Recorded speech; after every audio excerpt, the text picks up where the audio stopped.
அனைவருக்கும் வணக்கம். கவிஞர் இளமையின் கல்லறை வெளிச்சம் என்னும் நூலிலிருந்து தமிழனாய் வாழ்வோம், தமிழுக்காய் வாழ்வோம் என்னும் கவிதை. தமிழ்தான் எங்கள் தாய்மொழி, தமிழனுக்கு இதுவே உயிர்மொழி.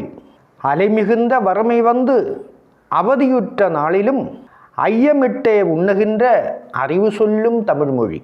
அலைமிகுந்த வறுமை வந்து அவதியுற்ற நாளிலும் ஐயமிட்டே உண்ணுகின்ற அறிவு சொல்லும் தமிழ்மொழி.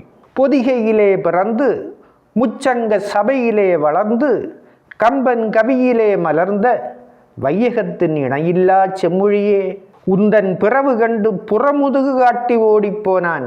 முரசு கொட்டி உன்னை கண்விழிக்கச் செய்வதா, இல்லை உன் இனம் மண்மூடி போன பின்பு வழி திறக்கச் சொல்வதா? தமிழுக்காய் ஒரு குரல், கொஞ்சம் செவி மடுத்திடு. குறிஞ்சி முல்லை மருதம் நெய்தல் பாலை என்று உன் குடிமக்கள் வாழ்ந்த பெருமை அறிவாயோ?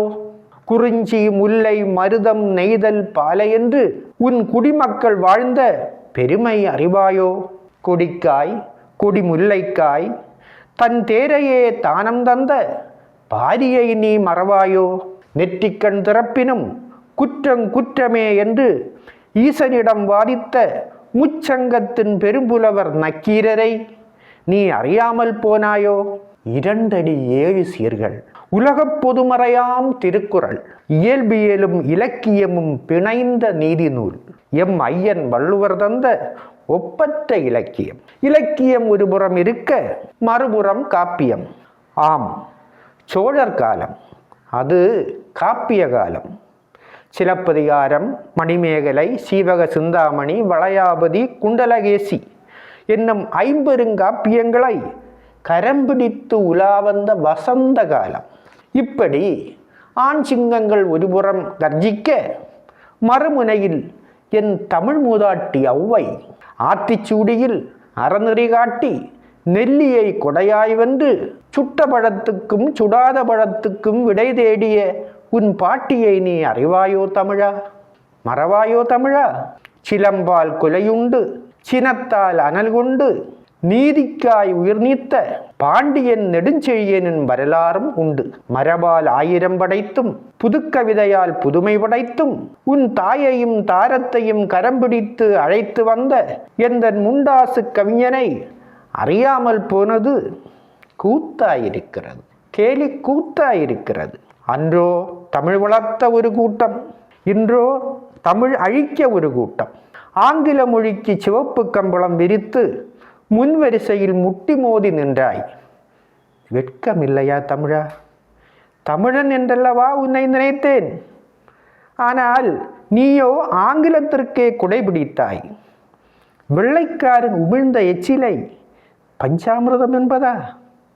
பாராண்ட தமிழ் மொழியை மண்மூடி புதைப்பதா?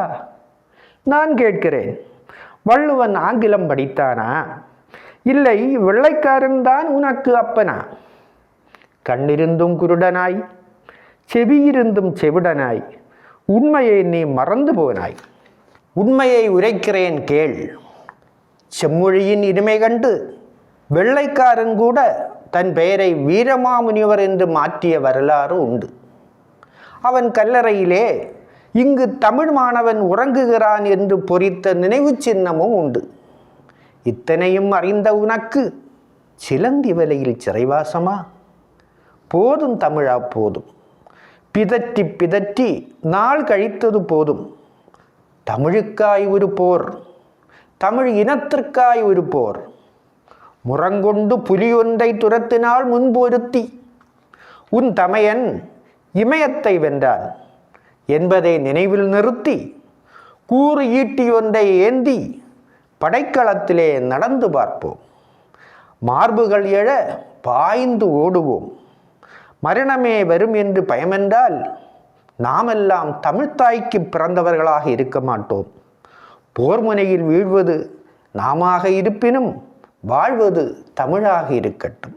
போர்முனையில் வீழ்வது நாமாக இருப்பினும் வாழ்வது தமிழாக இருக்கட்டும்.